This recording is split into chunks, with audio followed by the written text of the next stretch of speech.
You might have read about food chain, है ना। Food chain में क्या होता है, सपोज हम ओशन लाइफ के बारे में ही बात करते हैं, तो स्मॉल फिश है जो वो छोटे छोटे इंसेक्ट्स को खाती है, फिर स्मॉल फिश को बिग फिश खाती है, फिर शार्क आ जाती है जो बिग फिश को खाती है, माइट बी लार्जर फिश जो है ना बिग फिश को खाती है, फिर वेल्स आ जाती हैं। तो इस तरह से एक फूड चेन चलता रहता है और एक इकोसिस्टम बना रहता है कि ना ज़्यादा स्मॉल फिश हैं जो वो ज़्यादा हो पाती हैं ओशन में, और ना ही शार्क जो है वो ज़्यादा हो पाती हैं। तो एक सिस्टम बना रहता है हर किसी की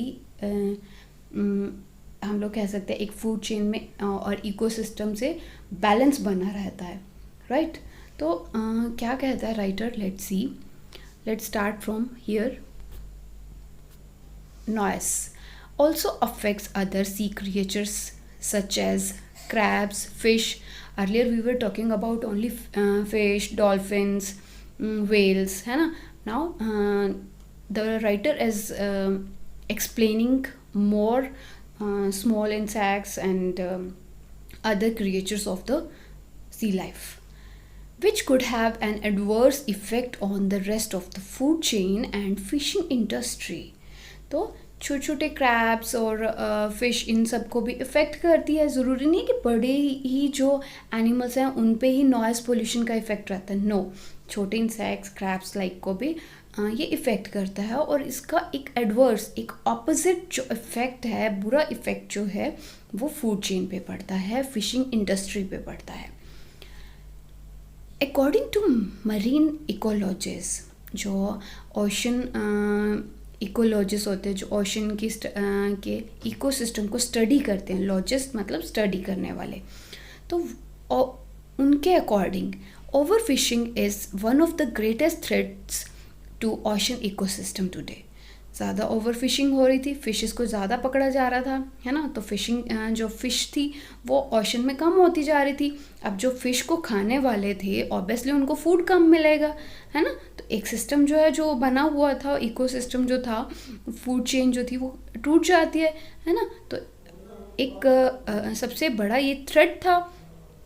Overfishing occurs when fish are captured at a faster rate than they can reproduce. जितना फिशेस बनती थी, मतलब प्रोड्यूस होती थी, उससे ज़्यादा वो उनकी फ़िशिंग कर ली जाती थी। Advance fishing technology and an increased demand for fish have led to over fishing. क्यों ओवर फिशिंग हो रही थी, इतनी ज़्यादा फिशिंग क्यों करते थे, फिशिंग इसको क्यों इतना ज़्यादा पकड़ने लगे हैं लोग, क्योंकि उनकी डिमांड बढ़ने लगी है, लोग खाते ज़्यादा हैं, उनका यूज़ ज़्यादा हो रहा है। और इवन हमारे पास टेक्नोलॉजी भी बहुत एडवांस हो गई है। पहले क्या था, नेट, सिंपल नेट होती थी और उससे फ़िश को पकड़ा जाता था, लेकिन अब टेक्नोलॉजी बहुत एडवांस हो गई है, बहुत सारे वेज हो चुके हैं एक साथ कई फिशेस को पकड़ने के, causing several marine species to become extinct और एंडेंजर्ड। बहुत सारी ऐसी स्पीसीज़ हैं जो बिल्कुल ही एक्सटिंक्ट हो चुकी हैं, ख़त्म ही हो चुकी हैं, दिखाई नहीं देती हैं, अब तो है ही नहीं, और कुछ अभी डेंजर में हैं।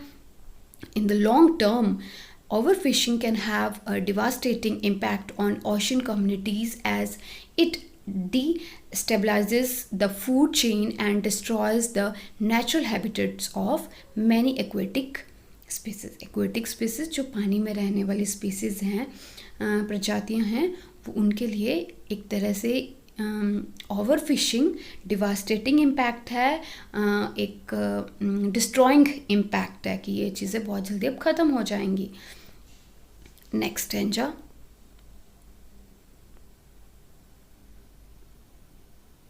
past fishing was more sustainable because fishermen could not access the deeper parts of the ocean, क्योंकि वो पहुंच नहीं पाते थे, एक्सेस नहीं कर पाते थे बहुत नीचे डीपर पार्ट में ओशन के। They also had a limited capacity for storing fish in their small vessels. छोटे छोटे उनके जो बर्तन होते थे उसमें ज़्यादा उनकी कैपेसिटी भी नहीं होती थी फिश को स्टोर करने की, right. Today, however, small trawlers and fishing boats जहाँ पे जिसमें वो स्टोर करके लेके जाते हैं फिशेस को, एंड फिशिंग बोट्स जो हैं have been replaced by giant factory ships. बड़ी बड़ी फैक्ट्री शिप्स आ चुकी हैं जिसमें बहुत सारे फिश को एक टाइम में स्टोर कर सकते हैं, लेके जा सकते हैं, that can capture and process extremely large amounts of prey. शिकार करना, जो पकड़ी जाती हैं फिशेस उनको एक ही टाइम में कैप्चर कर सकते हैं, उन पे बहुत बड़े अमाउंट पे उन पे प्रोसेसिंग की जा सकती है एट अ गिवन टाइम। जो भी उनको टाइम दिया जाता है, एक थोड़े से टाइम में भी वो बहुत बड़ा काम कर सकते हैं। These ships use sonar instruments to trace large schools of fish. तो ये जो बड़े बड़े शिप्स हैं वो सोनार इंस्ट्रूमेंट का यूज़ करते हैं, जिसमें क्या है एकदम से आप you can see in the picture also I have shown. So बड़ी बड़ी फिशेस को भी वो पकड़ सकते हैं। Fishing lines with thousands of large hooks are used, and they hooks होते हैं ना जिससे फिश को पकड़ा जाता है, उसमें वो अटक जाती है। And they can reach areas which are very deep. वो जो हुक्स हैं वो बहुत डीप तक चले जाते हैं, है ना, तो नीचे तक जितनी भी फिश होती है वो सब उनकी पकड़ में आ जाती हैं। These huge trawling ships use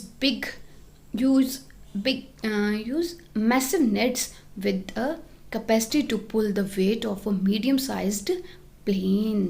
एक मीडियम साइज का प्लेन का जितना वेट होता है बिल्कुल उतना उनका लगभग वेट रहता है। Any fish that is too big to get through the mesh of a net is captured. कितना भी उसका बड़ा साइज ऑफ फिश का, वो उनके नेट का जो एक तरह से मटेरियल है उसमें वो अच्छे से पकड़ी जाती है। Apart from that the trawling vessels, उनके जो बर्तन होते हैं उसमें कंटेनर्स रहते हैं, and machines can store large volumes of fish, और उसमें काफ़ी टाइम तक उन्हें स्टोर करके भी रखा जाता है। So you come to know that जो ह्यूमन एक्टिविटीज़ है ना सिर्फ वो नॉइज़ पोल्यूशन के थ्रू डिस्टर्ब कर रही है उनकी लाइफ को, लेकिन जो फिशिंग है या बिजनेस है एक तरह का, वो भी बहुत अफेक्ट करता है मरीन मैमल्स की लाइफ को। Next, let's start from here. They also have several plants for processing and packing fish. उनके बड़े बड़े प्लांट्स भी होते हैं उनकी पैकिंग के लिए, कि आगे लोगों तक पहुंचाने के लिए। लार्ज फ्रीजिंग सिस्टम्स हैं जिसमें फ्रीज करके रखते हैं वो फिशेस को। Fish meal processing plants and powerful engines that can carry these enormous बड़ी बड़ी fishing gear around the ocean. Gear means equipments, तो उनके पास बड़े बड़े इंजन्स हैं, पावरफुल इंजन्स हैं जो फिशिंग के जो गियर्स हैं, इक्विपमेंट्स हैं, उनको पानी में नीचे तक लेके जा सकें। Since these ships have all the equipment necessary to freeze and tin fish, they only need to return to their base once they are full. तो सिर्फ जब उनको उतनी देर के लिए चाहिए उनके शिप में वेसल्स फ्रीज करने के लिए, जितना उनको एक बार फुल हो गया उनका वेसल तो कंटेनर, तो उनको वापस अपने बेस तक जाने के लिए उनको फ्रीज करके रखना होता है कुछ देर के लिए। देयरफॉर इसलिए a lot more time is spent in sea which has an adverse effect on marine life. इसको काम को करने में भी उनको बहुत टाइम लग जाता है उनके वेसल को फुल करने के लिए, क्योंकि इतने बड़े बड़े कंटेनर जो होते हैं उनके शिप में, एक प्लेन मीडियम साइज़ के प्लेन के जितना उनका पूरा शिप रहता है वेट जितना, तो फिर उसके कंटेनर को फुल करने में भी बहुत टाइम लगता होगा। तो वो टाइम जितना लगता है वो भी बहुत डिस्टर्ब करता है मरीन लाइफ के मैमल्स की लाइफ को। As such, next stanza.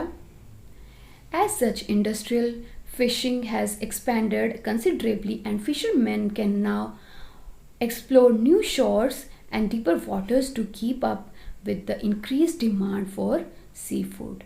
तो इसलिए इतनी ज़्यादा उन्होंने अपने फिशिंग बिजनेस को इतना एक्सपैंड कर लिया, इतना बढ़ा लिया है, और फिशरमैन भी इतने ज़्यादा वो एक्सप्लोर करने लगे हैं शोर्स को कि कुछ भी रह नहीं जाए, वाटर के किसी भी कोई भी हिस्सा ऐसा नहीं हो जहाँ पे वो फिशिंग ना कर सके।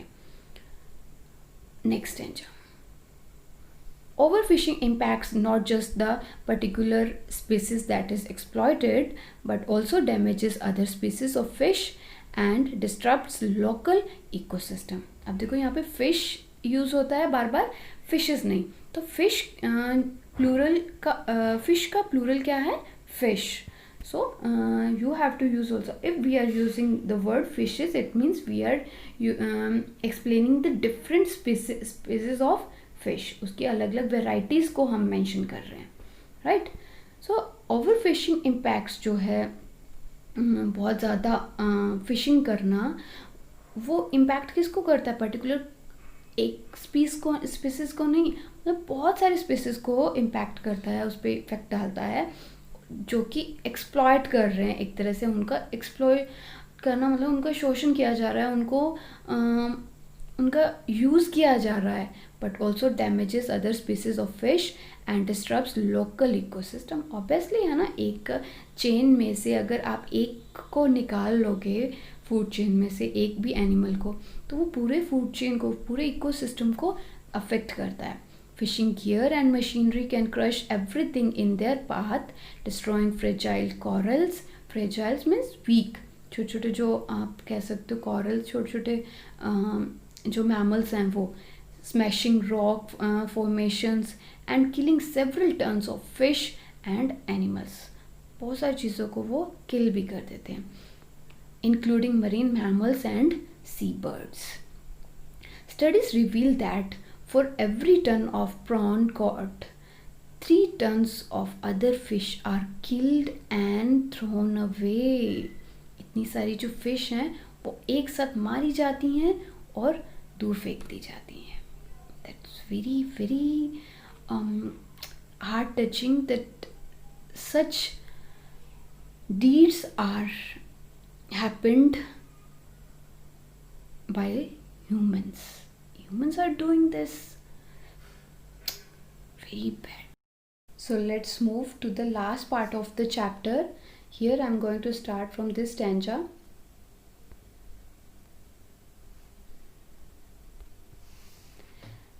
The stability of ecological communities depends largely on the interactions between predators and prey. Ecological communities जो हैं उनकी स्टेबिलिटी, वो कितने लॉन्ग टर्म तक चलेंगी, कितना टाइम तक वो रह सकता है, ये कम्युनिटीज़ रह सकती हैं, वो डिपेंड करती हैं कि प्रीडेटर्स जो हैं या फिर जो प्रे जिसका शिकार किया जाता है, और प्रीडेटर्स मतलब हंटर्स, तो उनके बीच के इंट्रैक्शन कैसे है, वो कितना एक दूसरे को समझते हैं. अब ऑब्वियस है, अगर हम एक अच्छी फीलिंग रखें फ़िश के लिए, एनिमल्स के लिए, तो हम लोग कभी ऐसा नहीं करेंगे ना, किल नहीं करेंगे उनको. तो आपकी अंडरस्टैंडिंग कितनी है दोनों के बीच में, हंटर और हंट के बीच में, है ना. The balance of this food chain is disturbed when certain species are removed. और जो फूड चेन है वो भी डिस्टर्ब होती है जब कुछ पर्टिकुलर स्पीसीज को रिमूव कर दिया जाता है, बीच में से हटा दिया जाता है, ख़त्म कर दिया जाता है. As a result many creatures of the ocean are disappearing and losing their habitats.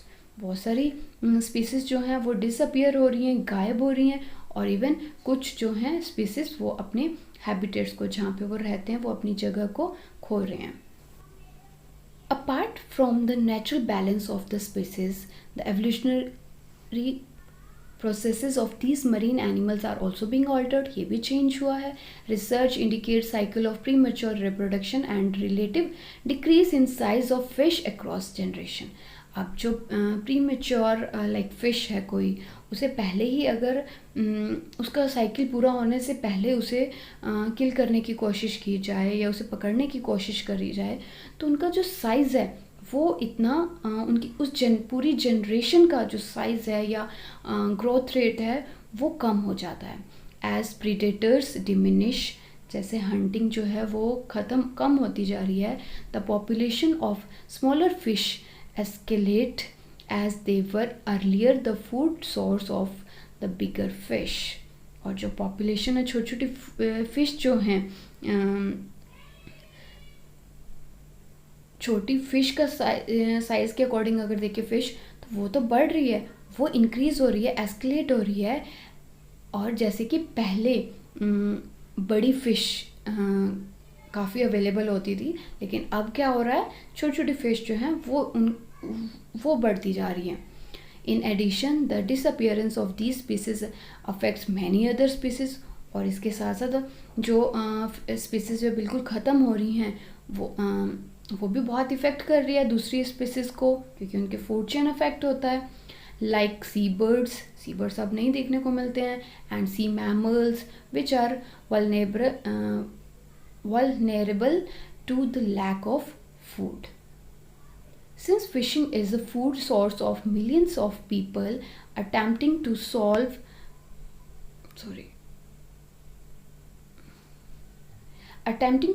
the problem of overfishing may not be easy, especially for developing countries.